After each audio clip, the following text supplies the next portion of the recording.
Rafael, nesse sentido, eu vou encaminhando para o nosso último assunto, não menos importante, talvez o mais importante deles, que é um comentário sobre quem viveu, de fato, essa última eleição no nosso Congresso.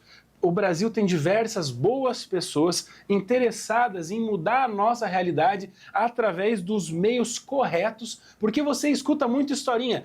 Ah, eu precisei me aliar ao governo para garantir uma comissão. Meu amigo, existe o caminho certo e existe o caminho fácil. E algumas pessoas estão tentando justificar o errado como aquilo que poderia ser feito. Eu não entendo dessa forma. E para comentar esse assunto, nós vamos ter então um comentário de ninguém menos do que Marcel Van Hatten, que foi candidato a presidente do Congresso, da nossa Câmara dos Deputados, e ele vai falar um pouquinho sobre a experiência dele nesse momento. Boa noite, Dadá, boa noite, Rafael, boa noite a todos que acompanham a Beyond TV, alegria estar no ar com vocês.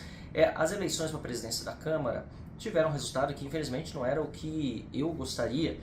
Eleição de Hugo Mota, um representante do Centrão, com apoio de Lula e do PT. Assim como, aliás, no Senado também houve a participação do Centrão com a candidatura de Davi Alcolumbre a presidente do Senado, ele que já foi presidente do Senado, igualmente com apoio do governo Lula e do PT. Agora, por outro lado, apesar dessas vitórias que acabam mantendo o rumo do Legislativo já traçado até aqui, tivemos uma participação muito importante, tanto no Senado, com as candidaturas do Eduardo Girão e de Marcos Pontes, em que pese terem apenas 8 votos, digamos assim, no cômputo total dos 81, foi uma votação que demonstrou que não estavam absolutamente sozinhos, e na Câmara dos Deputados eu tive 31 votos, ficando na segunda colocação. Como disputei 4 vezes a candidatura à presidência da Câmara, essa foi a melhor participação, não apenas pelo número de votos, como também por ter ficado em segundo lugar na frente do PSOL. Foi uma forma também de colocar quais são as pautas da direita, quais são as pautas da oposição, e por isso entendo que apesar dessas duas vitórias que nos desagradaram muito, o fato de eu ter concorrido, de ter exposto aquilo que nós queremos que tanto Davi Alcolumbre no Senado como Hugo Mota na Câmara façam, é importantíssimo que esse recado, que é o recado da sociedade também, ecoe ao longo dos próximos 2 anos enquanto estiverem à frente do Legislativo. Nós não sabemos todos os acordos que foram feitos de bastidor, sabemos que muita gente na oposição, na direita, votou nesses 2 candidatos vitoriosos, mas espero que os acordos que foram feitos, obviamente se benéficos e entendo que devam ser para a sociedade, sejam cumpridos. E que eu esteja errado, como eu disse várias vezes, no sentido de que no passado também foi feito acordo com Rodrigo Maia, com Arthur Lira, mas os acordos feitos, em geral, não foram cumpridos. Inclusive, o slogan da minha campanha era um voto para não se arrepender, porque muitos deputados de direita que votaram na eleição passada, por exemplo, em Arthur Lira, se disseram ao longo desses 2 anos arrependidos da escolha. Então agora é desejar bom trabalho para os dois, são os presidentes do Legislativo. É importante reforçar que em determinados momentos, pelo menos, houve manifestações de Hugo Mota em defesa, por exemplo, da imunidade parlamentar, que é algo inegociável para mim, eu que estou sendo perseguido pelo governo Lula, pelo STF, no meu direito de me manifestar na tribuna da Câmara dos Deputados, hoje indiciado, um absurdo, pela Polícia Federal. É importante reconhecer essa mensagem já no discurso, né, como candidato do agora presidente Hugo Mota, e vamos continuar trabalhando firmemente na Câmara dos Deputados e também o novo, com o senador Eduardo Girão no Senado da República, em defesa dos ideais, dos princípios, dos valores, das propostas da direita. Por isso agradeço essa oportunidade de falar com a Beyond TV, falar com vocês, Dadá e Rafael, porque nós temos um papel a realizar em conjunto, em defesa do Brasil, com muita firmeza, e podem continuar comigo com a coerência que eu sempre tenho demonstrado, buscando com coragem enfrentar os poderosos, em especial aqueles que estão mancomunados com Lula e o PT. Muito obrigado. Nós ouvimos agora então o Marcel Van Hatten, o cara que teve coragem de enfrentar o sistema, o cara que teve coragem de ir contra a base do governo e oposição, que muitas vezes aparecem brigando na frente das câmeras, mas atrás estão abraçados, estão indo juntos na festa do Mota. Isso é uma coisa que incomoda aquele brasileiro que já saiu da torcida de futebol. E você, Pikachu, foca em mim. Para você que para você que ainda acredita que o Brasil é time de futebol, que a política, se não for Bolsonaro é de esquerda, e se não for Lula... Viu, gente, vamos começar a ser um pouquinho mais racional. Eu tenho recebido vídeos, por exemplo, de gente atacando o Marcel Van Hatten, porque ele em algum momento já criticou medidas do Bolsonaro. Meus amigos, vamos ser honestos intelectualmente com nós mesmos, que muitas vezes a gente precisa sim apontar o que está errado. Não é porque alguém é nosso aliado, não é porque alguém está mais próximo da nossa opinião política, da nossa ideologia, que essa pessoa está imune a erros. E esse é o caso do Bolsonaro, naturalmente. Então o Marcel Van Hatten é um exemplo de combate ao sistema, é realmente alguém que não teve medo de ir contra muitos opositores do governo que estavam lá votando no cara do Centrão, e é nesse tipo de gente que nós precisamos nos espelhar. Então, Rafael Werner, o que você acha da fala do Marcel e dessa situação que está acontecendo no Congresso do Brasil? Eu sou um grande admirador do trabalho do Marcel. Já há muito tempo eu falo que o Marcel é uma das maiores inspirações políticas que eu tenho. Tem um texto do Weber falando sobre vocação política, onde ele fala que o político ele precisa ter a capacidade de conciliar duas coisas, que eles chamam de ética da convicção e a ética da responsabilidade.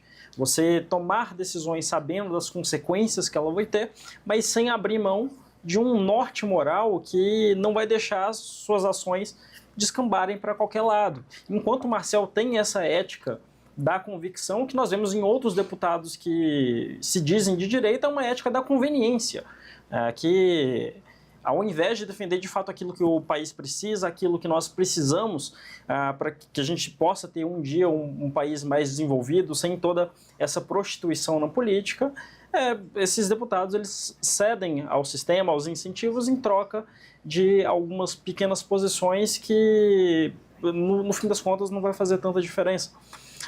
O Brasil ele é um país multipartidário e é muito característico de países que têm vários partidos que tenha toda essa coalizão, e na ciência política existe um termo que a gente dá para isso, que é o cartel pare.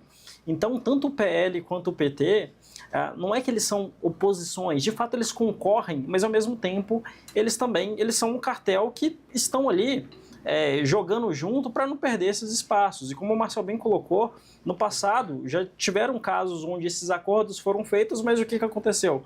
O que é esperado de deputados fisiológicos. Acordos são quebrados em prol de um favorecimento maior, ou então uma conveniência maior ali de momento, né? Então é muito triste que a população muitas vezes não enxergue toda essa incoerência de deputados que se dizem à direita, ao invés de apoiar pessoas que não abrem mão dos seus valores e que servem de pilar fundamental para que a gente defenda as coisas corretas para o nosso país ali na Câmara dos Deputados.